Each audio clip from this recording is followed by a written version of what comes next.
آداب۔ آج کا پہلا لفظ ہے افلاس۔ اسم ہے، مذکر ہے۔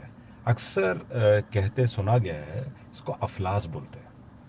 افلاس کا مطلب ہے مفلسی، تنگ دستی، مالی محتاجی، غریبی، محرومی کسی چیز کے نہ ہونے کی۔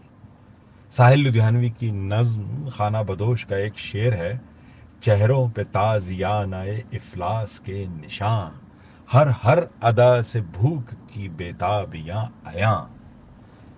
دوسرا لفظ ہے تذکرہ۔